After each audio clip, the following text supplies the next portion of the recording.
Yo, what's up? This is GDPEX. Welcome sa ating another video. Ito, quick tutorial lang tayo kung paano nga ba natin i-factory reset ang ating tank G natin. Kasi minsan kapag may pinapagawa ko sa kanila, hindi nila alam gagawin nila dun sa factory reset. So, nagpapaturo pa sila sa akin. So, what if gawa na lang natin siya ng video, okay? So, ito na yung video natin para sa mga beginners ng tank G natin na hindi pa rin nila alam kung paano nga ba ginagawa yung factory reset using our mobile.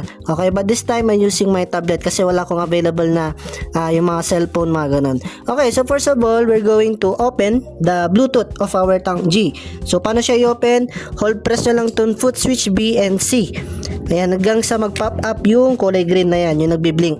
Ayan, tapos, naka-open yung Bluetooth natin. Let's go with our device.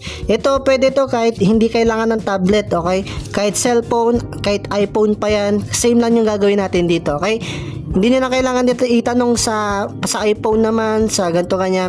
Pares lang naman yung gagawin natin dito kahit anong gamitin yung device. So, click natin si tank G. Ayan. Hintay lang natin. Ayan, I guess, connected na. Let's go with our MFX. Ayan. Okay, focus na tayo dito. Ayan, connected na yung ano natin yung tank G natin dito sa ating tablet. And syempre, click natin yan. Okay, focus na tayo dito sa ating tablet. Ngayon, kapag nandito na kayo sa inyong MFX application, next thing na gagawin ninyo ay click nyo lang yung more.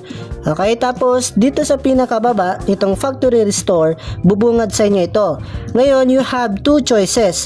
Kung ang gusto nyo i-factory reset, yung amp and cab ninyo, hindi kasama ang preset, itong amp and cab. Pero kapag ang gusto nyong i-restart or i-factory reset or ibalik lahat yung mga stock ninyo, ay itong preset, okay? Oops, mali. Ay itong preset natin.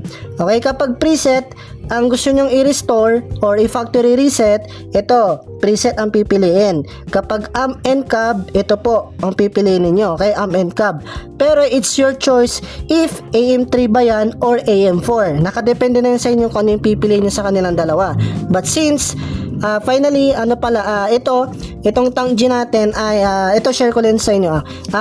Old stock na to, never ko pa to na update ng AM3, AM4, lahat ng mga nilalaman pa dito AM2. So ngayon lang ako mag-update dahil ituturo ko sa inyo kung paano i-factory reset. Actually, sobrang dali nga niya So ayun, it's my choice na ang pipiliin ko dito ay itong AM4. Okay? Pero depende mo na yan sa akin kung ano yung pipiliin ko. Galing itong tank G natin sa AM2, much better, ang pipiliin ko na lang ay yung amp and cab. Kasi AM2 pa yung yung stock ko dito sa tank G natin. So gagawin ko na siyang AM4.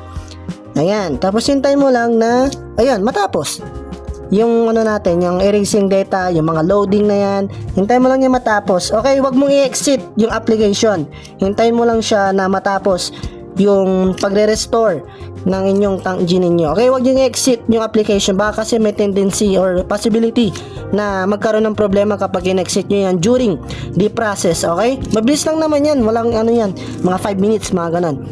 So, hintayin lang natin siya na matapos. And habang hinintay natin ito matapos, ito, kwento ko lang sa inyo. So, actually, ayaw ko talaga i-update tong tank G natin kasi mas gusto ko yung AM2 niya But, let's see, okay? Let's see yung performance ng AM4. Okay, so first time ko masusubukan yung AM4 ngayon since na-update na natin ang ating tank G. And yan, finally updated na ang ating tank G into AM4. But hindi ba dyan nagtatapos? Kasi para to make sure na talagang AM4 na lahat, pati yung preset natin, ito yung preset natin, gagawin na rin natin siyang AM4. Ayan, tignan nyo, naging na siya, AM4. Let's see yung mga presets. Ayan ayan, I guess AM4 na tong tank G natin.